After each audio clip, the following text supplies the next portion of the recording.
3 दफ़ा उसको निकाला और पाकिस्तान की तरक्की को रोका। आप जितनी मर्जी मतबा निकाले, लोग उससे दुगना ताकत के साथ मियां नवाज शरीफ को वापस लेकर आएंगे। ये जो जज बैठे हुए हैं, सुप्रीम कोर्ट के जज हैं या हाई कोर्ट के जज हैं, इनका भी देखें, इनका मोराल कितना नीचे आया। इनके आप गौन देखें जो पहने होते हैं, लगता है कि गुलाफे काबा है। तो जब फैसले देखो तो इब्लीस भी इनसे शर्माते हैं। मियां नवाज शरीफ के साथ ज्यादती हुई है, इस ज्यादती का इजाला करना पड़ेगा। आज देखें, एक एक जज नंगा हो गया कौम के आगे। लोगों को तो ये लगता है कि कोई डील हो गई है नवाज शरीफ साहब की एस्टेब्लिशमेंट से। अवाम को समझ आ गई है कि इस कौम का एक मसीहा है, उसका नाम है मियां मोहम्मद नवाज शरीफ। पाकिस्तान की बका के लिए, पाकिस्तान की सालमियत के लिए, पाकिस्तान की मुआशी तरक्की के लिए और दुनिया में पाकिस्तान का नाम ऊंचा करने के लिए सिर्फ एक नाम है, वो है मियां मोहम्मद नवाज शरीफ। शहबाज शरीफ साहब आए, इस मुल्क को ठीक करने के लिए आए, लेकिन अब इन 1.5 सालों के स्टैटिस्टिक देखें कि महंगाई की शरह में 200% तक इजाफा हुआ है।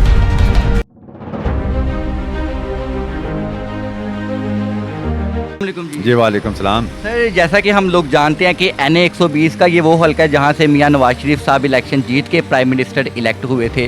15 अक्टूबर को मियां साहब वापस आ रहे हैं। क्या इस हल्के के लोगों का फैसला वही है या तब्दील हो चुका है? जी बिस्मिल्लाहिर्रहमानिर्रहीम। पहली बात यह है कि मियां साहब 1990 से यहाँ से प्राइम मिनिस्टर मुंतखब हुए हैं। पहले हल्का 95 था, फिर 120, अब 125 बन गया। अल्हम्दुलिल्लाह मियां साहब यहाँ से 5 दफ़ा मुंतखब हुए हैं इसी हल्के से। और जहाँ तक आपने कहा कि मियां साहब की वापसी पर कैसा मौक़ होगा या लोगों का इस्तक़बाल कैसा होगा, तो ये अवाम समझ चुकी हैं। ये 3.5-4 साल जो पिछले साहब का गुजरे हैं इमरान न्याज़ी साहब के, तो अवाम को समझ आ गई कि पाकिस्तानी कौम का एक ही मसीहा है, उसका नाम है मियां मोहम्मद नवाज शरीफ। जदीद पाकिस्तान को जो बानी है, मोमार है, वो मियां नवाज शरीफ साहब हैं। और ये आप देख रहे हैं कि दफ्तर खुला था, मियां नवाज शरीफ साहब के नाम से दफ्तर खुला हुआ है हमारा। और यहाँ पे अल्हम्दुलिल्लाह रोज़ाना की बुनियाद पर MNA यहाँ पे जो उनके वहीद आलम खान साहब बैठे हैं, तो उनके यहाँ पे लोगों की पब्लिक के काम हम करते हैं मियां नवाज शरीफ साहब के बिहाफ के ऊपर। और इसमें भी कोई दो राय नहीं है कि दिलों का वज़ीर आज़म मियां नवाज शरीफ ही है। आप जितनी मर्जी बार उसको निकालें, 3 दफ़ा उसको निकाला और पाकिस्तान की तरक्की को रोका। आप जितनी मर्जी मतबा निकाले, लोग उससे दुगना ताकत के साथ मियां नवाज शरीफ को वापस लेकर आएंगे। तो इसलिए पाकिस्तान की बका के लिए, पाकिस्तान की सालमियत के लिए, पाकिस्तान की मुआशी तरक्की के लिए और दुनिया में पाकिस्तान का नाम ऊंचा करने के लिए सिर्फ एक नाम है, वो है मियां मोहम्मद नवाज शरीफ, वज़ीर आज़म पाकिस्तान। जी, जैसा कि प्रोजेक्ट इमरान खान 3.5 सालों में फेल हो गया, लोगों ने उसके कॉन्सिक्वेंसेस देख लिए। उसके बाद शहबाज शरीफ साहब आए, इस मुल्क को ठीक करने के लिए आए, लेकिन अब इन 1.5 सालों के स्टैटिस्टिक देखें कि महंगाई की शरह में 200% तक इजाफा हुआ है। आपकी कैसे कह सकते हैं कि नवाज शरीफ साहब जब वापस आएंगे तो मामला बेहतरी की तरफ जाएंगे? अच्छा, इसके 2-3 इसके जवाब बनते हैं। पहला जवाब कि नवाज शरीफ साहब वापस आएंगे तो ये कैसे चीज़ें रिवर्स कैसी होंगी। आपके इल्म में होना चाहिए कि जब 2013 से पहले तक पीपल्स पार्टी की हुकूमत थी मरकज़ में, तो उस वक्त पेट्रोल जो था वो 128 रुपये लीटर था। तो मियां मोहम्मद नवाज शरीफ के दौर में 67 रुपीज़ पर लीटर के हिसाब से पेट्रोल है, रिवर्स हुआ ना। इसी तरह डॉलर 125 से 105 पे लेकर आए। इसी तरह महंगाई की शरह जो थी वो 9% से मियां नवाज शरीफ के दौर में 3% पर आई। तो मैं नहीं समझता कि इससे कोई खुला अंदाज़ा या इससे कोई मुवाज़ना हो सकता है किसी के साथ। मियां नवाज शरीफ की काविशें हैं, उसकी मेहनतें हैं, उसके भाई शहबाज शरीफ की मेहनतें हैं। ये मियां मोहम्मद नवाज शरीफ का खासा रहा है कि वो पाकिस्तान के साथ मुखलिस हैं और पाकिस्तान को हमेशा तरक्की देने में मियां मोहम्मद नवाज शरीफ का एक अहम किरदार रहा है। आप क्या समझते हैं कि मौजूदा महंगाई के जिम्मेदार कौन है? पेट्रोल 300 से अबव चला गया, डॉलर 300 से अबव चला गया, बिजली की कीमतों में बड़ा इजाफा देखा गया। क्या कौन जिम्मेदार है? देखें, अगर आप इसको मुवाजना करना है तो 2018 से पहले चले जाइए। उससे पहले आप देखेंगे पाकिस्तान किस पोजीशन पे था और 3.5-4 साल में पाकिस्तान को कहाँ ला खड़ा किया। यकीनन वो लोग मुजरिम हैं पाकिस्तान के, वो लोग पाकिस्तान के सबसे बड़े मुजरिम हैं जिन्होंने पाकिस्तान को इस बदहाली की तरफ लेकर आए हैं। और मैं समझता हूँ कि इंशाल्लाह ताला जब इलेक्शन आएंगे कौम इनसे हिसाब चुकता करेगी। आप बताइए कि इमरान खान खुद कहता था तकरीरें करके कि महंगाई भी और बढ़ेगी। ये कहता था मैं खुदकुशी कर लूँगा, IMF के पास नहीं जाऊँगा। ये गया IMF के पास और गवर्नर सरवर जो उसका मौजूदा गवर्नर था, उसने 3 साल पहले कहा था कि इमरान खान ने सब कुछ लिख के दे दिया IMF को। पाकिस्तान की हर शहर ने गिरवी रखवा दी है IMF के पास। तो भैया ये बात सुने, करप्शन का दौर, पाकिस्तान करप्शन का इंडेक्स में ऊपर आया, इमरान खान के दौर में आया। ये जो जज बैठे हुए हैं, सुप्रीम कोर्ट के जज हैं या हाई कोर्ट के जज हैं, इनका भी देखें, इनका मोराल कितना नीचे आया। 117 में से 148 नंबर पर जज आ गए। तो मैं तो अक्सर लोगों से कहता हूँ कि इनके आप गौन देखें जो पहने होते हैं, लगता है कि गुलाफे काबा है। तो जब फैसले देखो तो इब्लीस भी इनसे शर्माता है कि ये क्या फैसले करते हैं ये लोग। तो यकीनन इस पाकिस्तान को इस बदहाली में पहुँचाने वाला इमरान न्याज़ी है, उसके नाअहली ने, उसकी नाकामियों ने, उसके लालच ने, उसकी हवस ने, उसकी करप्शन ने पाकिस्तान को इस हाल में पहुंचा दिया है कि आज लोग बिजली का बिल अदा करने के लिए लोगों से कर्ज उठा रहे हैं। ये जो लोग खुदकुशियाँ करने के मजबूर हैं, ये क्यों नहीं इसका नवाज शरीफ का साथ दिया जब नवाज शरीफ को निकाल रहे थे?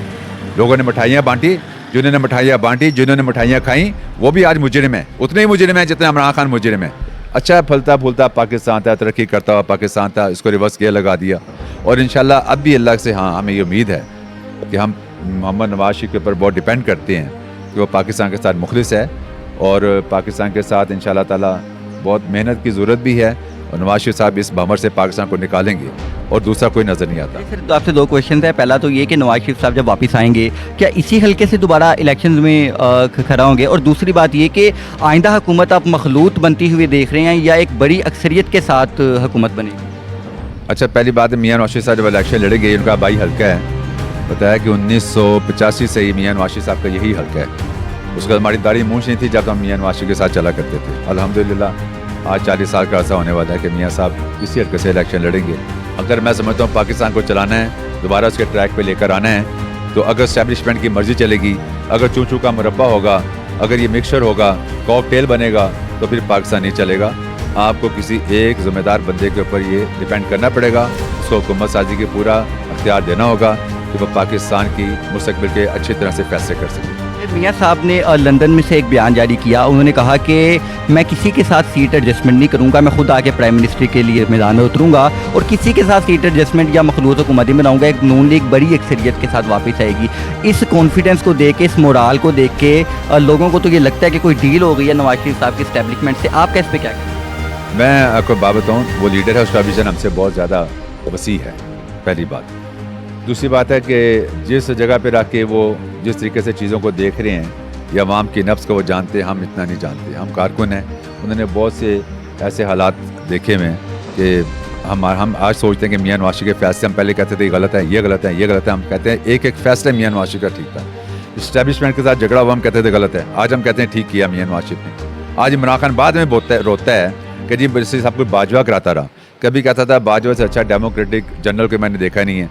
जैसा ये 9 मई का वाक़या हुआ, इमरान खान ने कहा हर महकमे में, हर इदारे में से तफरीक डाली, हर घरों में से तफरीक डाल दी कि लोग आपस में जहन नहीं मिलते। मैं समझता हूँ कि पाकिस्तान के लिए बड़ी बदकिस्मती थी कि इमरान नियाज़ी का यहाँ पर इसको लीडर बना के, जाली लीडर बना के, जिसमें मीडिया शामिल था, इसमें साबका आर्मी के ऑफिसर शामिल थे, इसमें जज शामिल थे। तो इस पाकिस्तान का जुल्म हुआ भाई।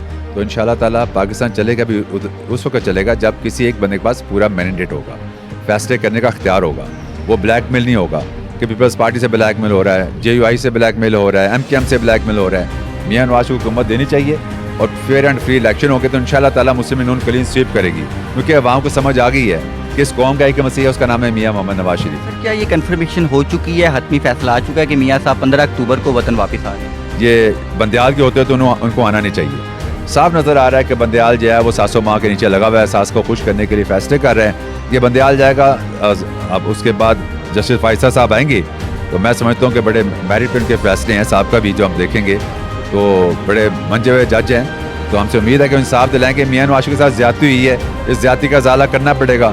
आज देखें एक एक जनरल, एक एक जज नंगा हो गया कौम के आगे। जो फैसिलिटेटर थे इमरान खान के और नवाज शरीफ को जिन्होंने सजा दी, आज कौम के सामने नंगे हो चुके हैं।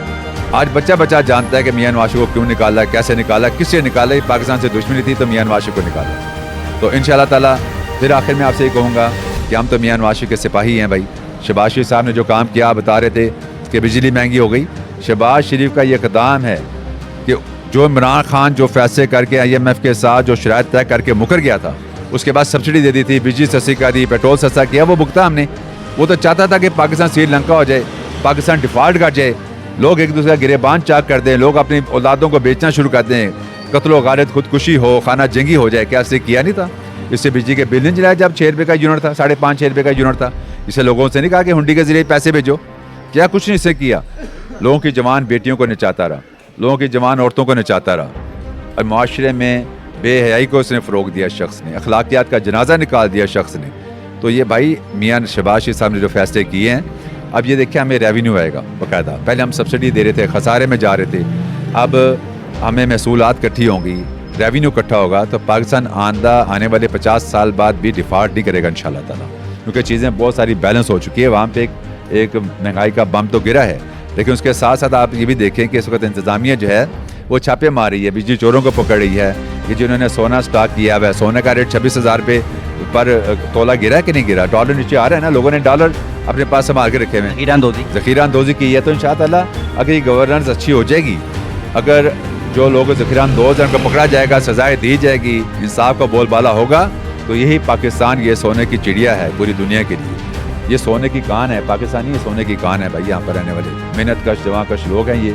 तो इंशाअल्लाह ताला पाकिस्तान फिर अपनी बुलंदियों पे जाएगा, और मेरा ईमान है, मेरा यकीन है कि इस कौम के लिए नवाज शरीफ जैसा लीडर होना बहुत